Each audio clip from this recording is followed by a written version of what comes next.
now, CBS 4 News exclusive. For the first time, a Miami mother is telling her story about the loss of three of her children in a house fire. A fourth child also died, and now there are new questions about whether they'd been left at home alone for a while.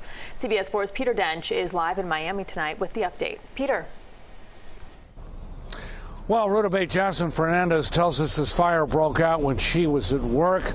An 11-year-old youngster was watching her three children because their grandmother had gone to a nearby store for some groceries. Now, Fernandez tells me that she trusted the grandmother completely and never thought something like this would ever happen. My children mean the world to me.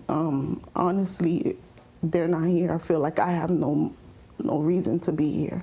Jasmine Fernandez is struggling to cope with the loss of four youngsters, including her three children, in the December 30th fire at her Miami home.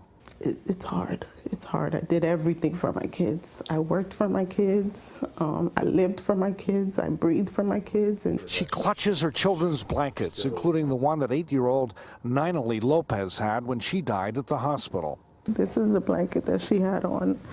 So they mean a lot to me. They're what was last on my children. They still have their sense, so I carry them everywhere I go. It has been so difficult.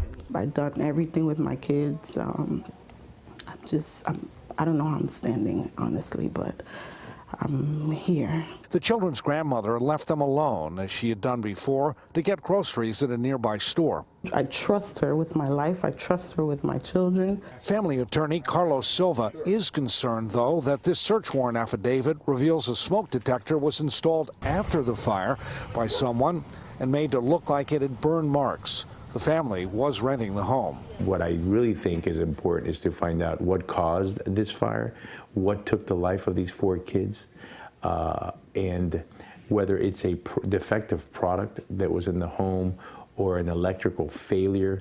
In the final moments, the oldest child called the grandmother and said, while screaming, there was a fire in the house and they were trapped. My only question is, why me? Why my children? That's all That's my only question that I have day in and day out in my head. And that may haunt her forever. Jasmine Fernandez hopes for a thorough investigation by Miami Police and Fire Rescue and the State Fire Marshal's office. At this point, it is not known if any charges will ultimately be filed in relation to the smoke detector. We are live in Miami. Peter Dench, CBS 4 News.